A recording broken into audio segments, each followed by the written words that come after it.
Look at this stat that I came across last week when I was scrolling. Alcohol sales by generation. The boomers over here at 25 billion. Then we move over to the Gen X. They're a little bit down at 23 billion. Then we look over to my generation here, the millennials. We're at 23.4 billion. And then look over here. We go over to Generation Z and they are at 3.1 billion. Tell me when we became okay with cocktails costing over $20. You guys, like, it cannot be just me that is floored by this. There is no planet in the solar system where I should go to a restaurant and a cocktail is $22.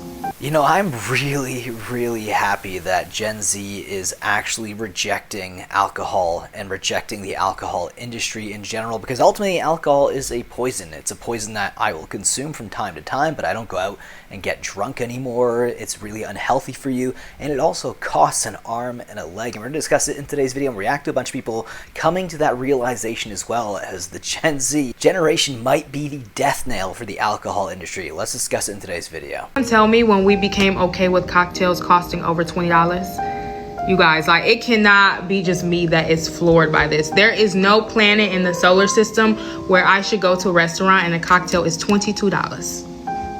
Excuse me? And we're not even talking about premium liquor here. We're talking about, you know, Tito's. I love me some Tito's. But we're talking about, you know, like mid-tier liquors. We're talking about mocktails that are over $15 for some juice and some lime. Like, I'm just really perplexed. There's something I'm not understanding. Apparently, maybe someone can enlighten me.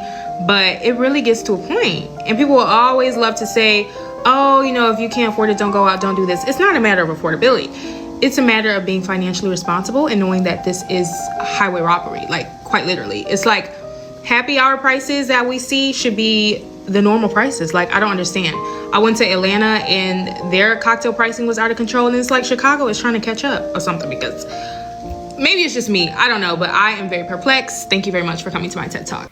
Yeah, that is an insane price for a cocktail. Now, I know cocktails are expensive, but that must be like the upper echelon of cocktail prices. But cocktails are something that people buy because it's fancy and it looks cool and it's pretty, but it costs so much. But it's not just cocktails that cost a lot. A pint of beer is also ridiculous. Really fascinating is this new generation, Gen Z, is really refraining from drinking to the point where it's destroying the alcohol industry. So I've gotten into some heat because I'm not really big on alcohol. Now, I don't think we should ban alcohol. I don't believe in prohibition. I just don't think it should be glamorized. And it seems like there's a, you know, this where if you don't drink, you're weird. You know, you go to pub, why don't you drink? Why don't, it's like, okay, my mom was an alcoholic, an addict. It's something I stay away from. But what's really fascinating is this new generation, Gen Z, is really refraining from drinking to the point where it's destroying the alcohol industry. Let me give you some stats real quick. So only around 50% of young adults 18 to 34 report drinking. That is down from 72% about 2 decades ago. So think about it this way. In the early 2000s, 72%, that's almost 3 out of 4 people between 18 to 34 drank. Now, about 50%. That dropped. 22%. That is crazy. So 1 out of 2 from 3 out of 4. That's wild. So what does this do? And, you know, take that from a, well, how do you measure it? You measure it with numbers, right? Polls are great. Let's actually use hard data. So there's this Bloomberg index tracking about 50 major global alcohol companies. It fell 46% below its 2021 peak. That wipes out roughly, hear this, $830 billion in market value in 4 years. Oh my god. Well, it's funny because if you point to societal pressures as to a reason to why people drink, and I do think there's definitely something to be said about that, a society has kind of given up on Gen Z in terms of, you know, the economy, education, and so many more things. Why would Gen Z give back or care about the societal pressures about drinking? That's why you also see so little Gen Zs drinking out there at a bar or any restaurants, anything like that. I have a few Gen Z acquaintances and only one of them actually drinks. They don't drink a lot. They just drink from time to time, like 1 or 2 beers. So they're really moderate, even the ones who do drink. Look at this stat that I came across last week when I was scrolling. Alcohol sales by generation. The boomers over here at 25 billion. Then we move over to the Gen X. They're a little bit down at 23 billion. Then we look over to my generation here, the millennials. We're at 23.4 billion. And then look over here. We go over to Generation Z and they are at 3.1 billion. What is going on, Gen Z? Let me know in the comments. What are you guys doing? Are you just finding alcohol is not the thing anymore? I think they're finally figuring it out that it's like it's a myth. You don't need it.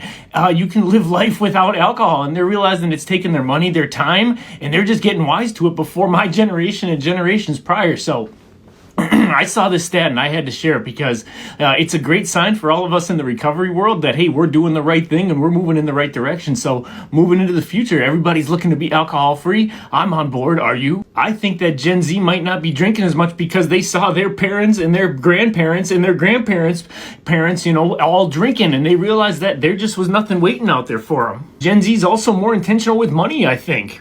I just don't think they're drinking as much, but let me know in the comments what you think. I think sometimes it's just a survival instinct, to be honest. Alcohol is getting so expensive now, and Gen Zs have less prospects out there. They have less money than any other generations their age, so of course they're going to have to make decisions, and sometimes those decisions are cutting out some of those vices like alcohol. Sometimes you got to put in perspective how much you've spent on alcohol in a year to allow you to sit the fuck down, stay in the house. Some of y'all have probably spent 15 to 30,000 on going out and alcohol alone.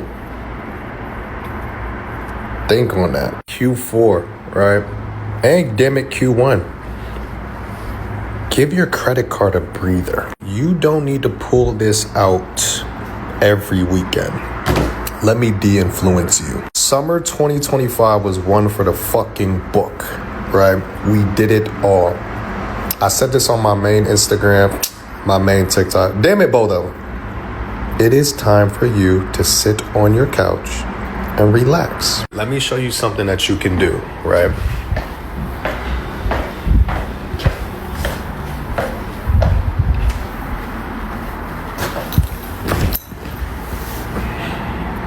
Sit the fuck in the house for Q4.